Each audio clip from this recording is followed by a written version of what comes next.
There he is. Well, folks, welcome to today's Outdoors in the Heartland. Wow. Can you guess what we're fishing for today?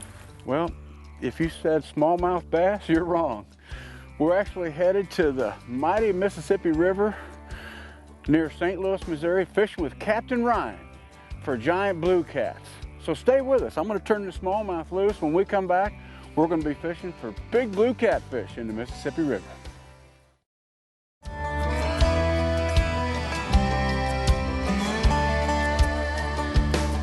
Every chance I get, there's a place I go where the bass are biting as the sun hangs low. There's a feeling I get that I hope will never end. On a deep, clear lake or an Ozark stream, I kick back, relax, and I start to dream about what Mother Nature has waiting around the bend. Hey, Larry and Bob will take me there today. My gear's packed up and I just can't wait to get out on my way. Outdoors in the Heartland, it's like coming home to an old friend. That city life is not for me. There's fun as far as I can see. The great outdoors is where I want to be.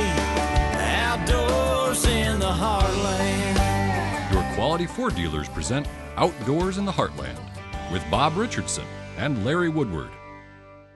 This segment of Outdoors in the Heartland is brought to you by Ford and your Quality Ford dealers. Strike King, #1 in fishing lures. Browning, the best there is. Lowrance, we lead, we find, you win. And Triton Boats, we take America fishing.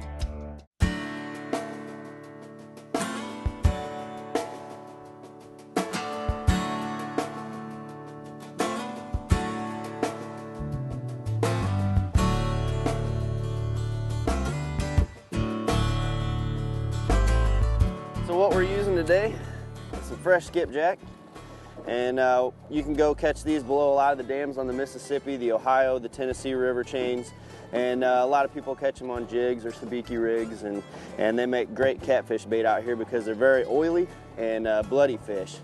And I usually take on my first cut, take that gut pocket right out of there, and then I'll come in here and just run that fillet on down the one side here. There we go. And then I'll just chunk a lot of this up right here. It exposes that backbone, which gives you a little extra blood, and you can see the fat on that fish. It's a real oily fish, and these catfish really like them. And that head bait, a lot of times they'll catch you your bigger fish. But it's a great bait out here on the Mississippi. I like to use it usually from, let's say April on into November is a great bait for me, and even in the winter time. But a lot of times when the water starts getting a little colder, we'll go to shad. Now for this week's Ford Go Further moment. Well, I'm just pulling up here to my neighborhood Ford dealer. I got an F-150 with an EcoBoost in it, and it needs an oil change and general service. Yes, sir. Oil change and service will be right on that. Here you go, sir. Keys, oil change and service done. Thank you. Man, thanks. That was fast. Hey, no matter what kind of vehicle you drive, service is fast and friendly at your neighborhood Ford dealer. We're going to be using two different types of rigging. We're going to use some side rods, and we're going to use some hand rods. And on these hand rods, I'll usually run a double hook rig, or you can run a single hook rig if you're in a real snaggy area. But about an 18 to 24 inch leader, and then I use a 240-pound ball bearing swivel, and then I've got a sliding swivel here for the weight. And I'll attach a 8 to 10 ounce depending on the amount of current. Sometimes we'll even go a little lower. And then on the side rod, it's a more vertical presentation. There's a nice fish right there. It's a more vertical presentation, so we'll hang 2 hooks. And a lot of times these fish will feed up, so we'll suspend the baits. It's going down the river pretty much like this, with this going down in the current at an angle like that. and those fish will come up and hit it, and that rod will fly up a lot of times or bury down, and it's on at that point. For those of you who are not familiar with this, you're just a casual fisherman. Maybe you're somebody that occasionally goes on vacation to either coast or the Gulf, and you go out on a charter boat and fish for hard pull and saltwater fish. Well, this is as close as it gets in Central America in fresh water.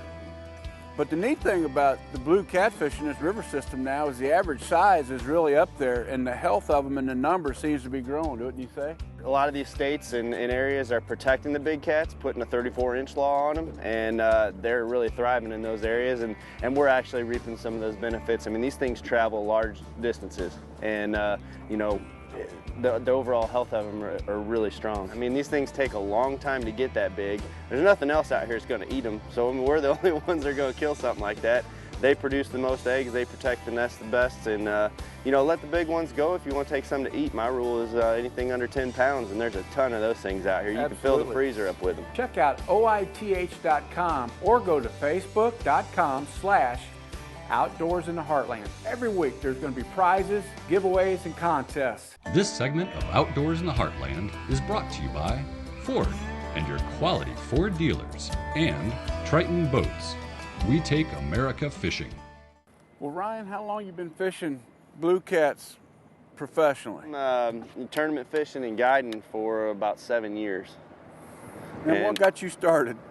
Well, to be honest, I've fished my whole life, but I got into saltwater fishing when I was a traveling, you know, advertising salesman. When I had my son and quit that job and moved back here, I had all this tackle, and a buddy of mine said, let's go down to the river and use some of this to go catch some catfish. And first fish was like 20-something pounds, and just smoked that rod like a tuna and just peel and drag off the bank, and it's been catfish ever since. Yep, that's a fish. There he is. All right. Well, how big do you feel? He's got to be pushing 20, I'd say. Oh. Yeah. Yeah, that's a nice fish. I'm just going to reel this right with you. That'll work. Want me to grab the net? No, we'll swing him in? Oh, hold on. This one's either getting hung up or had a fish hit it. Yep. You got one there too? Yeah. Here, I'll trade you. You said when we get in them? Yeah, we're in them. You're in them. Come on over here, buddy. Look at that. Now that's a giant fish, but to Ryan, that's just a baby. Yeah, that's a small one there. But there is nothing wrong with catching something like that. That's fun. That's the first one.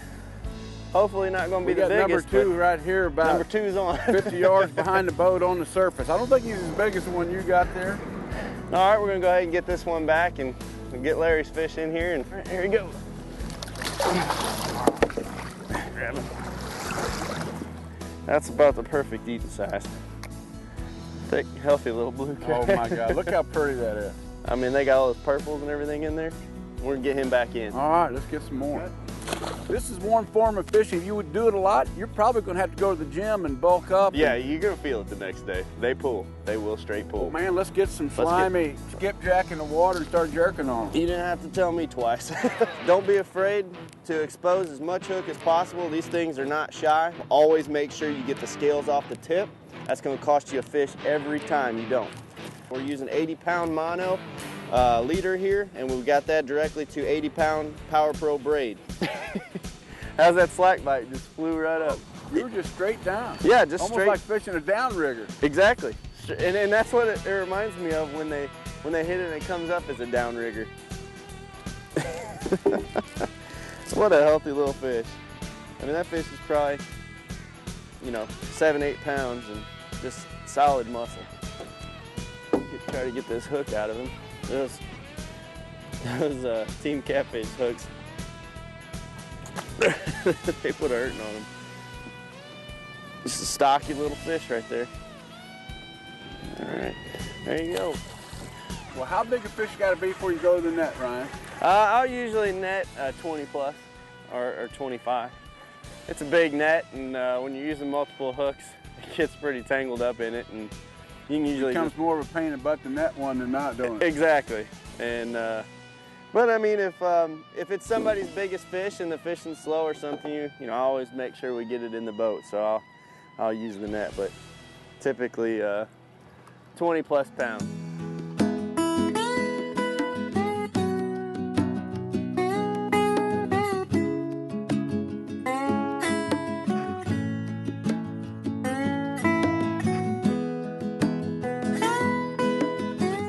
So Ryan, what made you finally make the switch from Humminbird to Lowrance? Yeah, I've run Humminbird for years, and it's great technology, and it's a great fish finder. I'm not knocking it, but I started seeing the pictures from the down scan and the 2D and the side scan even on the Lowrances, and it was kind of a no-brainer. I had an old Lowrance LCX, and I wasn't real happy with the GPS on it, but they've got that new external puck, you know, for these units, and it enhances that GPS even better than what I had on my Humminbird. I'm real impressed with it. It's got a gyro in it, so I can tell which way the front of my boat is positioned. You know, yeah. It's crazy. It catches me more fish. That's why I switched. Catching fish. How about this one right here? Catching fish is your business. That's it. How heavy? He's not real big, but he sucked it on down like he was the man. No, oh, he got a little bigger. Way of that He one. says a little bigger, but he says no net unless they're over 20. So Yeah. he's not hollering for a net. I got your line too. That's all right. Yeah, Ain't nothing wrong with that. we'll get him in. Well, All right, here. I'm gonna tell you what, he's the better part of 20. Oh yeah, he's a dandy. That is why we fished and why you get all slimed up. Hey, if you've never caught, which I didn't catch this, I've got the privilege of holding him up, but I'm gonna catch one here in a minute. This is what fishing in the Mississippi River is all about. Well, don't go away. When we come back, hopefully, we're throwing this one's grandma in the boat here when we come back fishing with Captain Ryan Casey on the Mississippi River here right after this. Outdoors in the Heartland.